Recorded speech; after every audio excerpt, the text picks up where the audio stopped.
Hello and welcome to the Renessa Rios Love Talks podcast. I'm so thankful for you taking the time to just meet with me today and be able to express and educate and share love stories with you, single stories with you, and inspire you in your love life and be able to just partner with you as we are growing in love. So most of my talks are all about the single life, but I also do share about the love life for couples as well, because the whole idea is to follow you along your journey of finding love, maintaining love, and creating a successful and healthy relationship. So today's podcast, we're going to be talking about making the decision. And I really love this because so many of us are indecisive on our love life, whether we're in a relationship or we're starting to date or we're just getting a chance to know someone. We're very confused right now. So I'm dealing with a lot of confused singles. And it's just this big question mark that's out there in the dating world. And I want to be able to address this question mark. For people that are going out on dates, they're confused whether or not they should stay with that person, if that person likes them or not, the etiquettes of when I should call that person, when I should allow this person over to my house. And then they're also really confused on whether or not they should make it exclusive because there's so many other potential options out there, or with the online dating world, so many other people to email. Doesn't necessarily mean you're going to go on dates with those individuals, but the potential is there. And I talk a lot about this with my singles when I teach my dating classes. And there's so many singles that are doing the online dating world. I think there's millions and millions all over the world. And in my Seattle and Bellevue community, there's hundreds of thousands that I work with that are doing the online dating world. And I believe it could be a very, very big trap for a lot of singles. This big trap of the online dating world is that when you are online dating and you are emailing, exchanging information with someone that you potentially like and they potentially like you, well, all of a sudden, even after you go on a couple dates, you start to wonder, is there anybody else that is better than this person? Or you get emailed by a couple other women or a couple other men, and you're kind of going, well, before I settle down with this gentleman or before I settle down with this nice lady, let me see who else is out there. And I have seen a lot of women and a lot of men get hurt in this place. And then I've also seen a lot of men and a lot of women who are single for decades because they kept on looking for something else, even when they were meeting someone great and had a lot of what they were looking for and offered all of their must-haves, all of their deal breakers. They didn't want to commit because they thought, well, maybe there's somebody else. Maybe there is another woman or another man that is maybe a little bit better looking or likes to do a little bit better activities, or maybe will have more money or will like to travel more, or maybe they'll match me even more this way. So we're kind of stuck on this perfected match, which in all reality, there's no one perfect, right? You're not perfect. So to think your ways are 100% perfect is not fair to any one other person.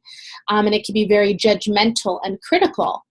And it's mostly judgmental and critical on yourself because you're believing that your ways have to be at this level for you to be feeling that you're the best match. Because what makes you the best match, also what makes the partner that you're looking for the best match. So you have to kind of put this hat on of who you are and what you have to offer, so you're not getting stuck being single as well. So kind of going back to this place of how do we get out of that with the online dating world, I've actually seen a lot of singles just completely give up on the online dating world, turn off and unsubscribe from those match or those profiles online, the different online websites, and work with me as a matchmaker, or just really once they do meet somebody that they do like, they automatically unsubscribe or they place it on hold. Or if you have a specific email that goes to that those online dating websites, you don't check that email because there has to be a process around this. And this is where people are really getting caught up. And I believe it's an epidemic of the online dating world where we have so many options, and it's kind of like a child when you put all these different plates of food in front of the child. That's all these treats, right? There's candy bars, there's ice cream, there's, all cupcakes and cake. The child's like, what do I pick? And they actually become overstimulated, confused. I've even seen children cry because they don't know which decision to make. It's overwhelming, it's frustrating, and it's confusing. So there's all these things, and that comes from a very place of just picking a dessert, or picking something to wear, or picking something to do for the day. If there's too many options, it becomes very confusing, and then we start to doubt ourselves. Did we make the right decision? Should I have picked that? Should I have done this? And so it really becomes this huge, confusing process out there in the dating world. And I want to recognize that because singles are having a hard time. And so if you're single and listening to this, I want to just give you some appreciation and acknowledgement for the process that you're going through. And maybe you're going, gosh, this is really hard. Yes, it is. And so is this all in my head? Am I just taking this all in as dating hard? Yeah, dating is a process. It can be fun, but it also can be very challenging because of how many options there are. And let's say you're somebody who doesn't have as many options. Let's say every person you're emailing, every person you're talking to, every person that you're connecting with isn't giving you the same reply back. You're not getting the same interest back. So then what do you do? What is that process for you? And that process can be very frustrating just the same, because when you do actually get a hold of someone and somebody does start showing interest and you guys do go on a date, you're more able and more open to wanting to go on more dates and see what this person's availability is. Sometimes that could come across too clingy if it's not done the right way. And the other person could have like 50, 60, no, say 50, 60, that's a little exaggerative, but let's just say 5 or 10 other dates that they have lined up, and you're one of 5 or one of 10. Or what I have seen is when you're on a date with someone that they're checking their phone. They're like, oh, who you go run to the restroom, or before the date, they're on there looking and seeing who else is available, or who just emailed them, or who just pinged them, or who just winked at them, or and so this whole process becomes extremely overwhelming. And then comes the devil's advocate, right? Like, well, Renessa, I want to pick the best match. So of course I'm going to go on multiple dates. Of course I'm going to be going out there and enjoying all these new people that are interested in me. And I totally agree with that. 1,000%, especially if you are a new dater, which means you just got out of a long-term relationship, you've done some healing on yourself, and you're wanting to experience seeing people. There's a whole difference, and I teach this in my workshops and dating classes, that there's a difference between seeing and my brain just went funny. Seeing and dating, of course. I was checking the time, make sure that we have enough time here. So seeing and dating. So when you're seeing people, you're kind of just getting a chance to know them. What do they enjoy doing with their life? How do they look at personal growth and development? How do they see their financial goals? What are their family goals? What do they like to do for fun outside of work? What are some of their work goals? What does their social life look like? How do they handle good days or bad days? What are they looking for in a partner? What is their love language? So you're kind of just going through these fun questions and asking them in this place of not judging them, but just understanding who you are dating or who you are seeing. This also does not mean that you are, when you're seeing someone, seeing who they are, they're also seeing who you are. So those questions should also be asked to you. So all those questions that I said, feel free to rewind this podcast, write those down, and really evaluate how you show up and what you have to offer when it comes to emotional stability, financial stability, personal growth and development, activities and interests, your social life, your goals that you have with work, outside of work, really understanding your family dynamics, your communication with people you're interested in, how you spark chemistry. So there's so much involved when it comes to this dating world. But when you can really be clear and decisive with what you have to offer and what you're looking for when you're dating, it becomes a lot easier, right?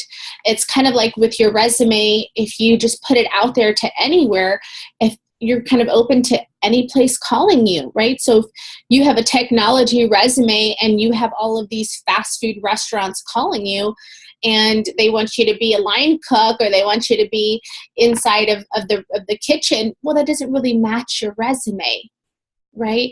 So you would be looking for a company that would be able to partner with you to use your experiences and expertise. Well, the same thing would apply with dating. If you are looking for a partner that also loves family or wants children or has children, or their faith is really important to them, or you really enjoy outdoor activities, camping, nature walks, then you would want to apply for people or connect with people that have that same thing versus maybe someone who is an extreme workaholic and doesn't have time to travel, or someone who's maybe just starting their career and really doesn't have the financial position to go and enjoy some of the luxuries that you're able to do. Not saying that's a deal breaker, but just understanding the position of the person that you're connecting with.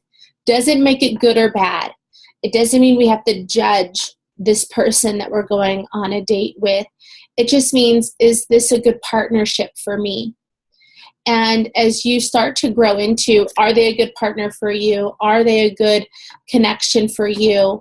You can really see and be very clear and decisive with which woman or man is going to best be a match for you. And it's also how you share. And it's also how you come across with your body language, your tone of voice. There's so much more than just having the right things to say. You also have to have the right impression that expresses that. That expression and impression is not something that can be just made up. It has to come directly from you.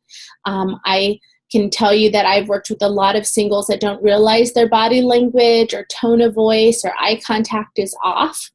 And it's maybe they're just a little nervous and or it was a subconscious thing. And sometimes when we just recognize those things, it's been able to shift the chemistry component when getting second and third dates. So, and I can go more into that as a coaching client if you want to reach out to me for that. So going back into how can I best support you in becoming more decisive, right? So we really went into kind of knowing who you are.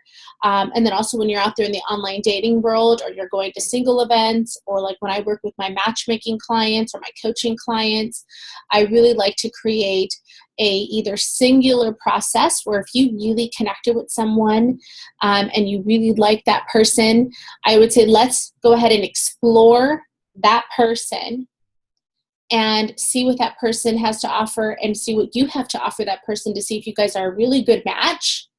And then if that person is not, then going back to the seeing world, right? It's okay to see 2 or 3 people at the same time talking, getting to know them, they're getting to know you. But once you start feeling that spark, that chemistry, and a big thing is once you start feeling you start kissing, start touching. When I always say whenever saliva is exchanged, there's a level of exclusivity there. Anytime saliva is exchanged, there's a level of exclusivity.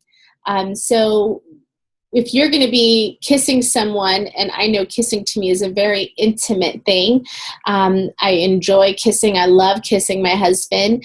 And so I don't want to feel like if I'm kissing my partner, that my partner is also kissing 2 or 3 other women, or that I don't have enough exclusivity on myself that I'm kissing you and I'm also kissing 2 or 3 other men. So I don't get that part. I kind of stand in the ground and kind of put the line in the sand and say, hey, listen, if I'm kissing and this is a very intimate, personal thing to me, I'm really meaning I like you. And kissing's a big deal. So I say that once you're kissing a partner and kind of going into that cuddling, making out stage, you're exclusive. And that means that you want to turn off your subscriptions to all other online dating sites. You want to stop going to single events. You want to let anybody else know that you're seeing that you have started to talk to someone and that you want to see where this is going to go, and that if things don't work out, potentially you'll wrap back around to them, but you just want to give this person an opportunity exclusively. And you are having some integrity with your dating life. And this is huge for the dating world, because this is where we go, I don't know what I should do. I don't know if I should be. This is answering all of those questions. Why is this important? Because as you start to center in on this person and what your life would look like with this person, your connection with that person, your feelings with that person are very clear, because there's not other distractions from other women or other men. Now, these other potential distractions, sometimes because they're distractions, they can create an environment where we're unclear. And it also creates an environment where the person that you are seeing or that you are enjoying and you are liking doesn't get the best chance possible. So there may be only meeting maybe 50, 60% of you, because you're spreading 10% to this person, 5% to this person, 10% to this person. So as you start spreading yourself out through how you share, how you connect, it does come across in your dating life.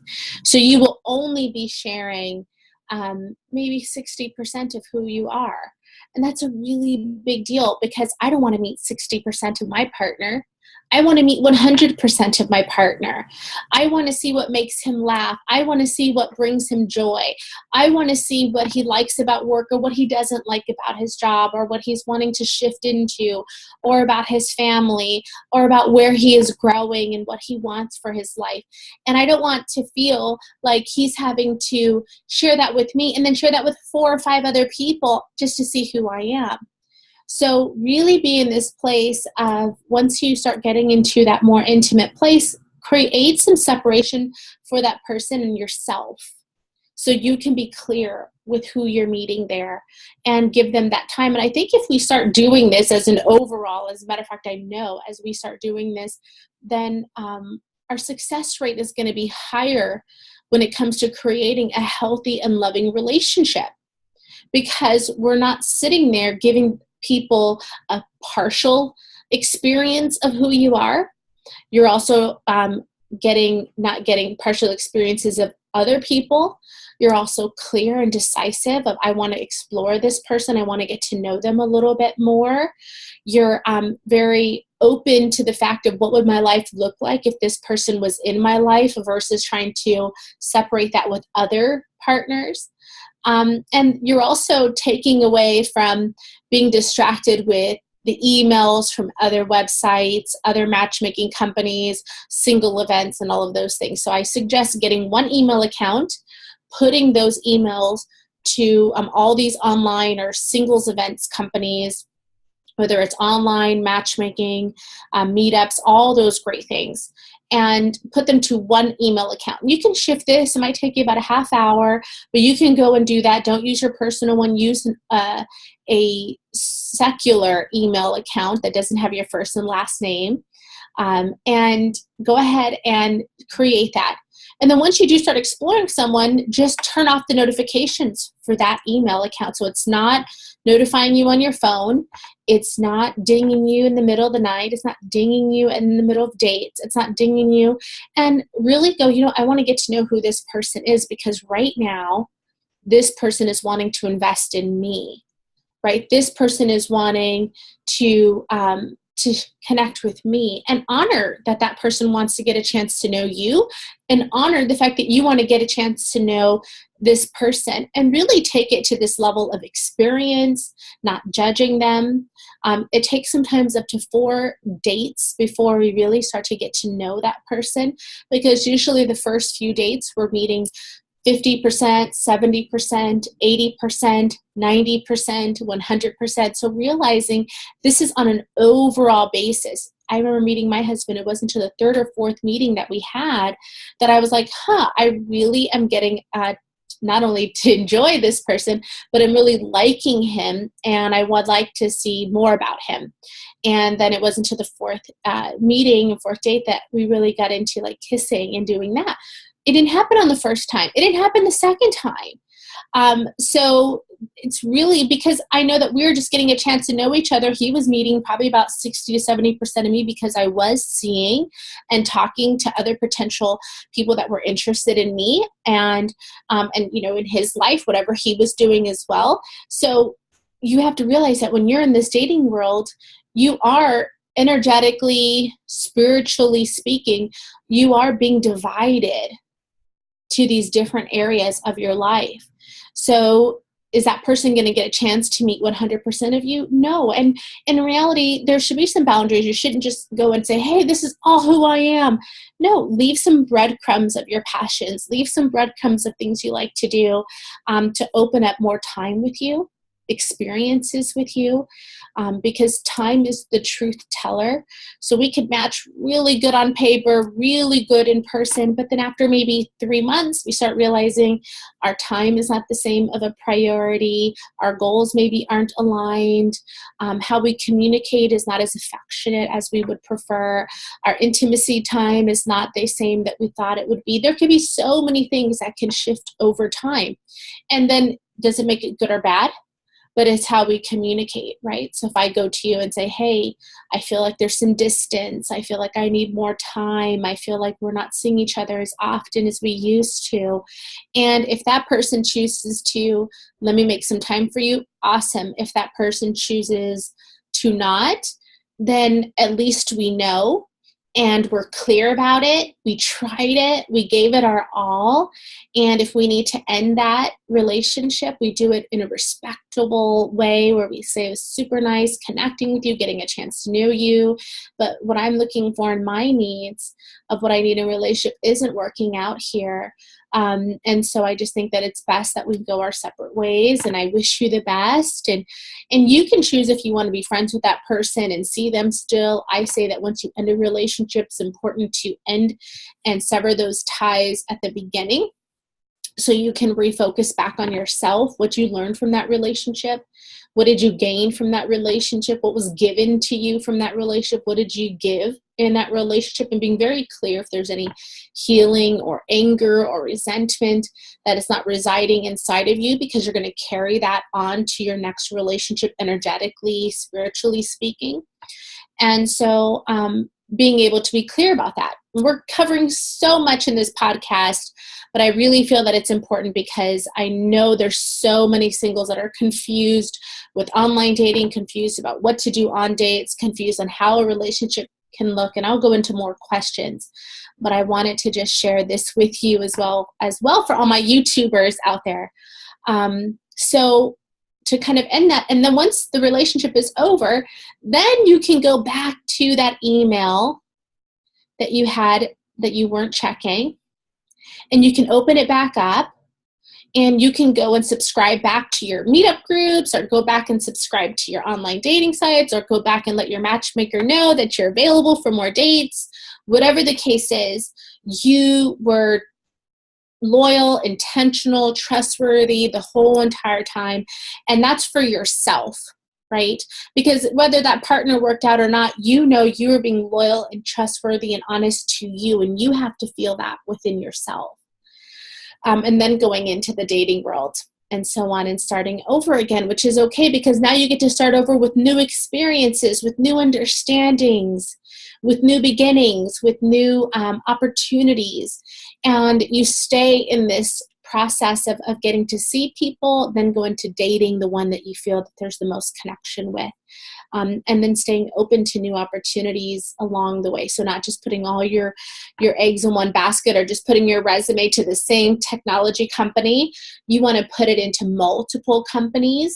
So putting, your, showing up your face at, online dating with your matchmaker, single events, charity events, getting around to different volunteer functions, if you're involved with church functions, anything that has to do with what is going to excite you or bring you passion, personal growth classes, which I teach every month.